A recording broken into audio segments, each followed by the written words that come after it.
हम मनुष्य अपने जीवन में ऐसी कई गलतियां करते रहते हैं, लेकिन हमें उनके बारे में उतना ज्ञान नहीं है, उनकी समझ नहीं है और उन्हें हम पहचान भी नहीं पाते, जिस वजह से हम इन गलतियों को दोहराते रहते हैं। लेकिन कुछ ऐसी गलतियां भी हैं जिनके बारे में हमें ज्ञान होना चाहिए, हमें इनके बारे में पता होना चाहिए, ताकि हम इन गलतियों को दोहराने से बच सकें। तो आज महात्मा बुद्ध की इस कहानी से हम यही जानने वाले हैं कि कौन सी वो गलतियां हैं जिन्हें हमें अपने जीवन में कभी भी उतारना नहीं चाहिए। एक बार की बात है, आनंद, जो कि महात्मा बुद्ध के चचेरे भाई थे, जब महात्मा बुद्ध ने लोगों को दीक्षा देनी शुरू की, जब उन्होंने लोगों को ज्ञान देना शुरू किया, तो उनके चचेरे भाई यानी आनंद उनके पास आए और महात्मा बुद्ध से कहा कि मैं भी तुमसे दीक्षा लेना चाहता हूं, एक भिक्षु बनना चाहता हूं, लेकिन यदि आप चाहते हैं कि मैं आपका भिक्षु बनूं, तो उसके लिए मेरी एक छोटी सी शर्त है, जो कि एक छोटे भाई होने के नाते तुम्हें इसे सुनना होगा और मानना भी होगा। अपने बड़े भाई आनंद के मुख से ये सारी बातें सुनकर महात्मा बुद्ध कहते हैं, वो कौन सी शर्त है? तब आनंद कहते हैं कि मैं तुम्हारा शिष्य बनने जा रहा हूं, लेकिन मैं तुमसे बड़ा हूं और तुम मुझसे कोई भी काम नहीं करवाओगे। मैं तुम्हारी छाया बनकर हमेशा तुम्हारे साथ रहूंगा। तुम जहां भी जाओगे, मैं तुम्हारे साथ ही जाऊंगा। आनंद के मुख से ये सारी बातें सुनने के बाद महात्मा बुद्ध कहते हैं कि यह तो आप पर निर्भर करता है। यदि आप मेरे शिष्य बनना चाहते हैं और आप कोई शर्त रखते हैं, तो आप कभी भी शिष्य बनने का जो रस है उसे प्राप्त नहीं कर सकेंगे। उसका मजा, उसका आनंद आप कभी नहीं ले पाएंगे। जिस समय आपने ये शर्त रखी, उसी समय आपने अपने जीवन की सभी संभावनाओं को खत्म कर दिया। आगे महात्मा बुद्ध आनंद से कहते हैं, यदि आपकी यही शर्त है, तो यह शर्त आपकी पूरी की जाएगी। मुझे इससे कोई आपत्ति नहीं है। जिसके बाद आनंद उनके साथ ही रहने लगे। वैसे तो वो हर काम किया करते थे, लेकिन वो अधिकांशतः महात्मा बुद्ध के साथ ही रहा करते थे। उन्हीं के साथ वो भिक्षा लेने भी जाया करते थे, लेकिन उनका अधिकांशतः समय महात्मा बुद्ध के पास ही गुजरता था। धीरे धीरे समय बीत रहा था। एक दिन महात्मा बुद्ध ये तय करते हैं कि वो अपनी पत्नी यशोधरा से मिलने जाएंगे, और उनसे मिले उन्हें लगभग 8 साल बीत चुके थे। और इतने सालों के बाद महात्मा बुद्ध उनसे मिलने का निश्चय करते हैं। जब महात्मा बुद्ध ने अपना घर छोड़ा था, उस समय आधी रात थी और बिना किसी को बताए वह अपना घर बार त्याग देते हैं। वह अपने बेटे और पत्नी को सोते हुए ही ऐसे ही छोड़कर चले जाते हैं। और अब 8 सालों बाद महात्मा बुद्ध और उनकी पत्नी की मिलने की एक संभावना बनती है। तब महात्मा बुद्ध आनंद से कहते हैं कि मैं अपनी पत्नी से मिलने जा रहा हूं और आज आप मेरे साथ ना आए। मैं आपसे विनती करता हूं कि आप दूर ही रहें।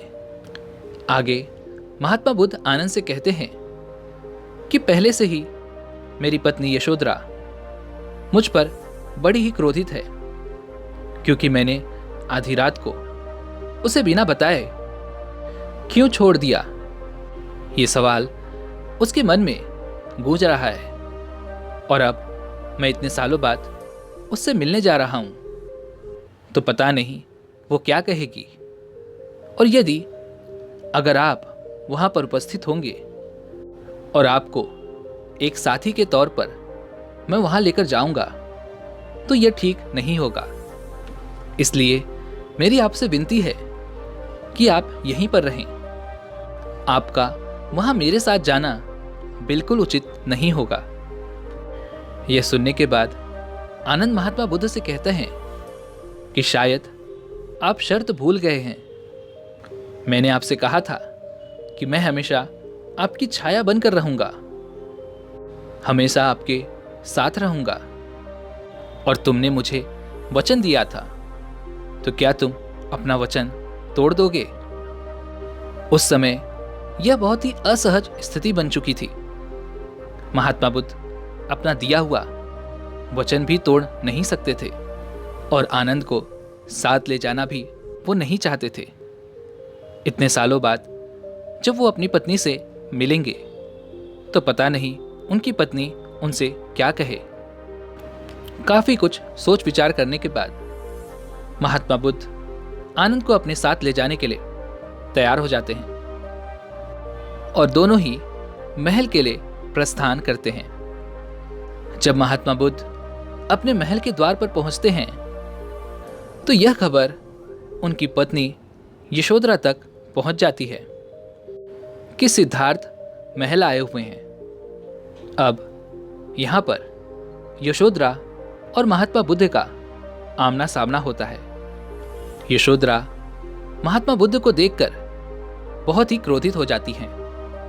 उन पर खूब चीखती हैं, चिल्लाती हैं और अपना क्रोध उतारती हैं। वो महात्मा बुद्ध से कहती हैं कि आपने आधी रात में हमें छोड़कर कायरता दिखाई है, जो आपने हमें यूं ही छोड़ दिया। हम सभी को बिना कुछ बताए आप यहां से चले गए। महात्मा बुद्ध ये सारी बातें वहीं पर चुपचाप खड़े होकर सुन रहे थे और उन्होंने एक शब्द भी नहीं कहा जब तक यशोधरा अपनी बातें पूरी नहीं कर लेती।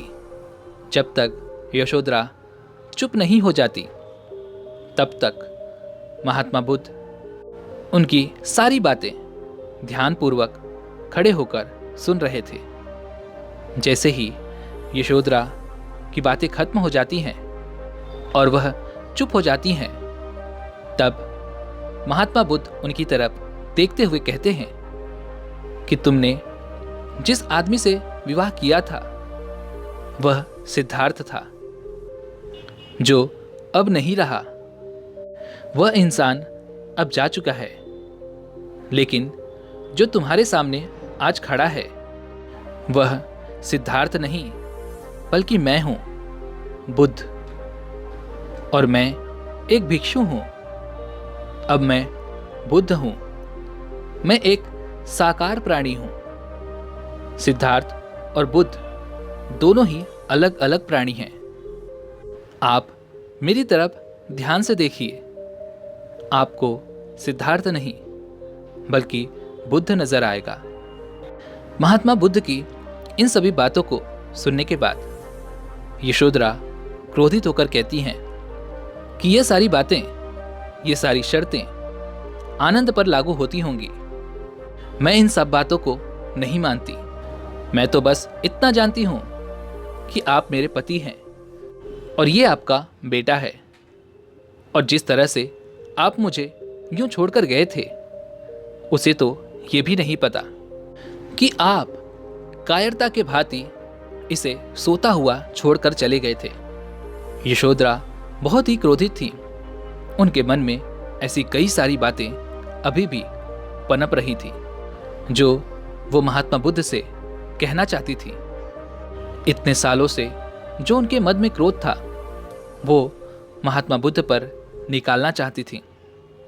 इतने सालों से जो भी शिकायतें, जो भी तकलीफें, जो भी क्रोध, जो भी दर्द उनके मन में था, वो सब कुछ साफ साफ दिखाई दे रहा था।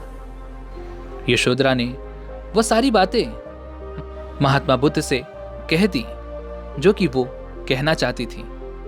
उसके बाद वह क्रोधित होकर वहां से उठ जाती हैं और अपने बेटे को साथ लेकर आती हैं और कहती हैं कि पूछो अपने पिता से, वो तुम्हें क्या देंगे। इनके पास ऐसा क्या है जो ये तुम्हें दे सकते हैं। वह सबके लिए इतना कुछ करते हैं तो क्या तुम्हारे लिए कुछ भी नहीं करेंगे। यह सुन महात्मा बुद्ध आनंद से कहते हैं, हे आनंद, आप जाओ और मेरा भिक्षा पात्र लेकर आओ। मानो ऐसा लग रहा था कि महात्मा बुद्ध पहले से ही तैयार होकर आए थे।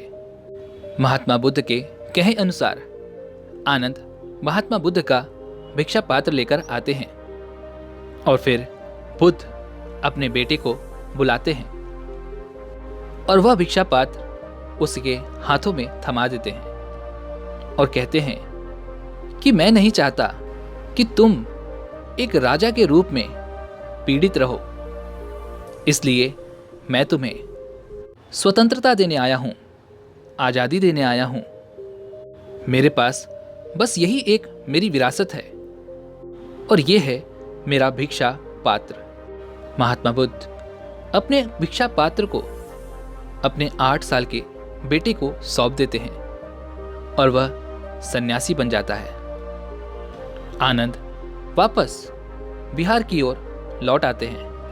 आनंद ने वह सब दृश्य अपनी आंखों से अपने सामने देखा था और आनंद की केवल एक शर्त से वह अपनी उन सभी संभावनाओं को नष्ट कर देते हैं और आनंद केवल अपनी एक शर्त के कारण यहां चूक जाते हैं।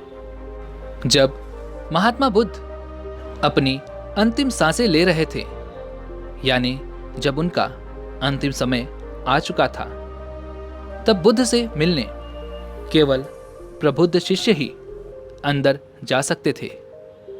बाकी सभी शिष्यों को उनसे मिलने की अनुमति नहीं होती, जिस कारण वे सभी शिष्य बाहर ही रह जाते हैं। उस समय आनंद कहते हैं कि मैं उनके सबसे करीब था, उनकी परछाई बनकर उनके साथ रहता था।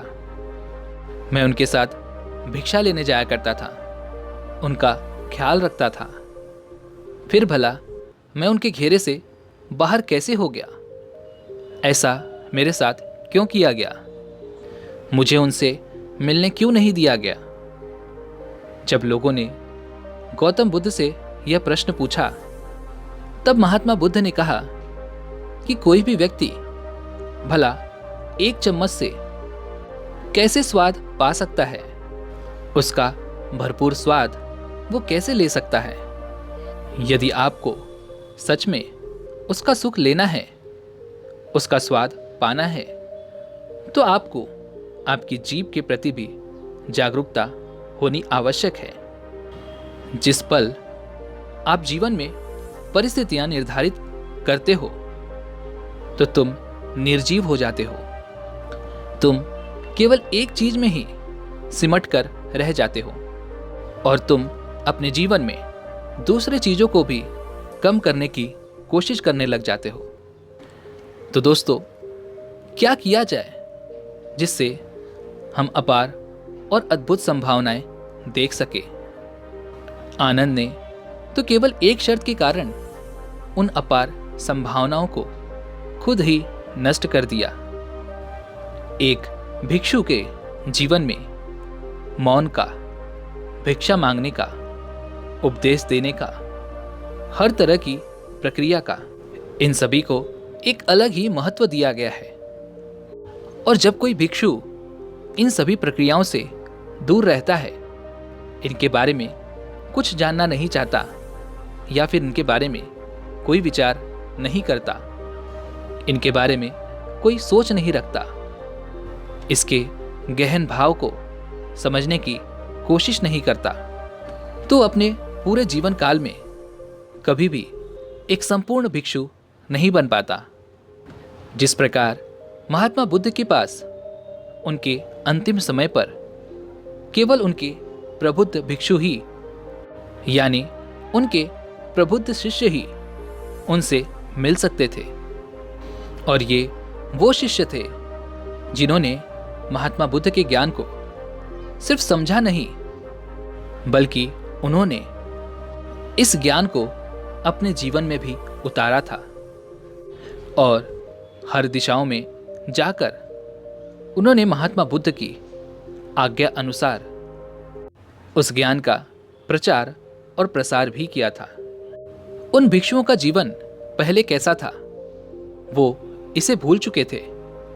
वो केवल एक चीज जानते थे और वो है बुद्धत्व, जहां की वो पहुंच चुके थे, जहां एक व्यक्ति स्वयं बुद्ध बन जाता है। और यहीं पर आनंद ने गलती की थी। उन्होंने यह शर्त रखी थी कि वो महात्मा बुद्ध की परछाई बनकर रहेंगे, उनके साथ रहेंगे, हमेशा उनका ख्याल रखेंगे, जिस कारण वो इन सभी चीज़ों से वंचित रह गए थे। और ऐसा उन्होंने केवल अपनी एक शर्त के कारण किया था। लेकिन वो यह भूल चुके थे कि एक भिक्षु के जीवन में ये सब चीज़ें बहुत ही गहरी प्रभाव करती हैं। महात्मा बुद्ध के द्वारा दिया गया ज्ञान, उनके द्वारा समझाया गया ज्ञान हर किसी को उसी समय समझ में आ जाए, ऐसा कई बार नहीं हो पाता है, क्योंकि हर व्यक्ति की सोच अलग होती है, उनकी समझ अलग होती है। हर व्यक्ति हर किसी चीज को अलग अलग ढंग से देखता और समझता है और वह अपनी समझ के अनुसार ही अच्छा या फिर बुरा उस ज्ञान में से ग्रहण करता है। महात्मा बुद्ध के द्वारा बताई गई सभी बातें, अच्छी या फिर बुरी, सिर्फ उस व्यक्ति पर निर्भर करती हैं जो उस ज्ञान में से जो कुछ भी लेना चाहता है। हर व्यक्ति महात्मा बुद्ध की बातों से सहमत हो, ऐसा नहीं था, और हर व्यक्ति महात्मा बुद्ध की ज्ञान की उन बातों से असहमत था, ऐसा भी नहीं था। जो व्यक्ति सच में इस संसार के बंधनों से बाहर निकलकर जीवन के, मरण के अर्थ को समझना चाहता है, जो मौन के रहस्य को जानना चाहते थे, परम अवस्था तक पहुंचना चाहते थे, जो ये जानना चाहते थे कि ये सभी चीज़ें अपने जीवन में उतार कर हमें आखिर में क्या मिलता है, जो इन सभी चीज़ों को अपने जीवन में महसूस करना चाहते थे, सिर्फ और सिर्फ वही लोग महात्मा बुद्ध के ज्ञान के गहन अर्थ को समझ पाते थे। तो दोस्तों, उम्मीद है कि आपने आज की इस वीडियो से ज़रूर कुछ न कुछ सीखा होगा। तो इस वीडियो को लाइक और अपने दोस्तों के साथ शेयर अवश्य कीजिएगा। साथ ही में चैनल को सब्सक्राइब और घंटी बटन को भी ज़रूर दबा दीजिएगा। तो चलिए मिलते हैं ऐसी ही एक और वीडियो में। तब तक के लिए अपना ख्याल रखें। धन्यवाद।